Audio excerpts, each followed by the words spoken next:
Right, hello once again YouTube, Andy with you with another little video. So this is pretty much a carry on, a part 2 if you like, from my last video.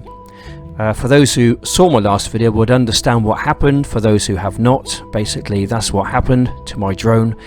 This is the Hubsan Zeno, had a bit of a flyaway, sustained some some damage, as you can see. That won't fly for a while anyway. I then set about going home to try and fix it with some Araldite glue.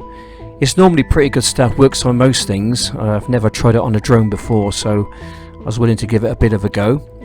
So I did, left it there for about 2 days to harden, and now we're going to pick the video up from where we left off. So that's kind of the repair which I've tried to do on the broken arm. It looks like it hasn't really gone back very successfully.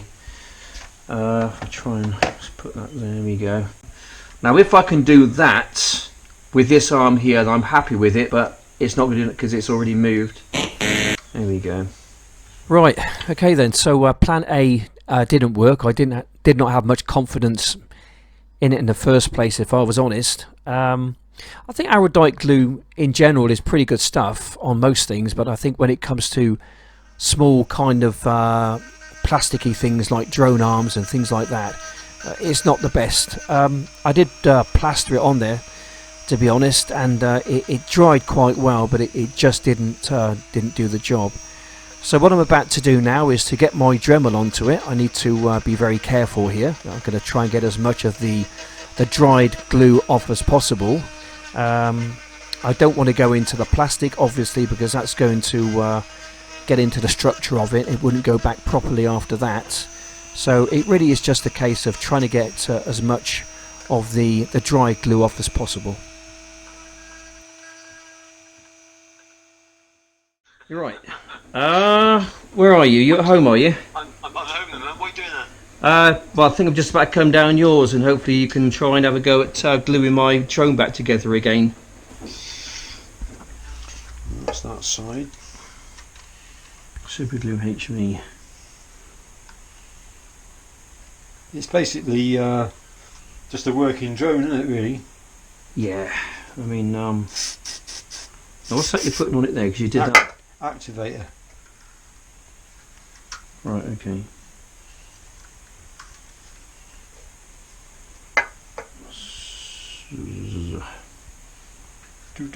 I'm a bit It's not an instrument. There you go. Sorted. There you go. Thanks to... Alright, careful. Careful. Well, thank you very much, Wiltshire Man. I owe you a beer. Until next time. I'm going to dinner now. Alright, thank you, Wiltshire Man. Right, okay, so that was a fairly quick fix with some proper decent glue done at my brother's workshop.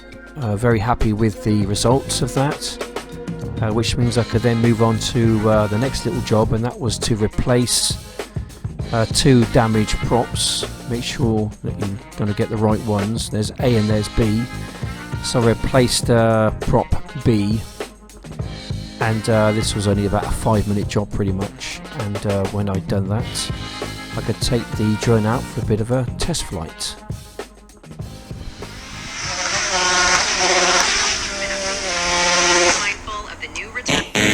Okay, right, there's a problem still with it. Landing. The gimbal is under protection. Please check if it is jammed. Something wrong then with that, was vibrating quite badly. Something wrong with that prop.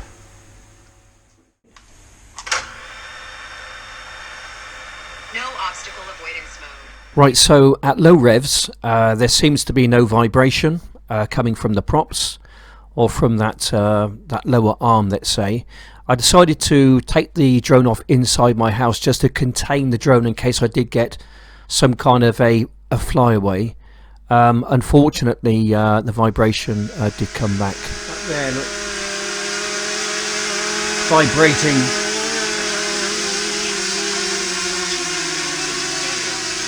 That there's vibrating.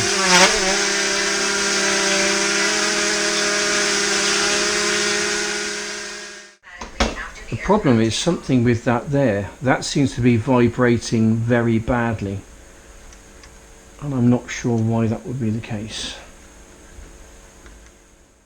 Right, I'm just spinning around, see if there's any kind of play there which might cause some kind of a vibration.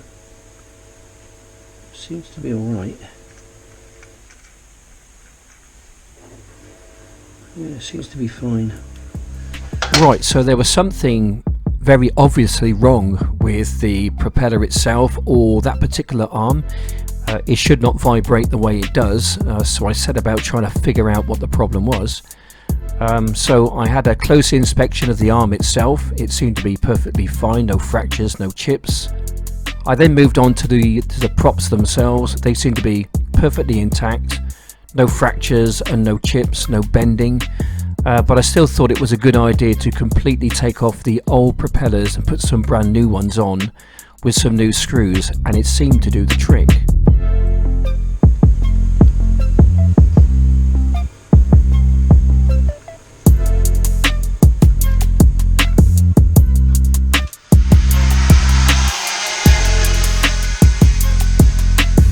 Right, so we here at the Oxfordshire Man channel do not condone the flying of drones in your kitchen or any room in your house for that matter. Simply, it is an accident waiting to happen.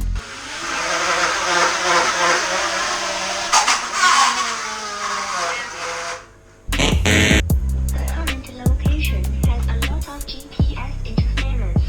Fortunately, I've gone away with this one. But I did need somewhere to test fly my drone because this drone has been acting rather strange, erratically of late. I did get a flyaway and there's no telling what kind of damage that could have done if it was out in the open. So I really needed to test fly in a small confined area such as my kitchen. So if there is any kind of a problem, the damage is contained within a small area. Now I think I've learnt two things here.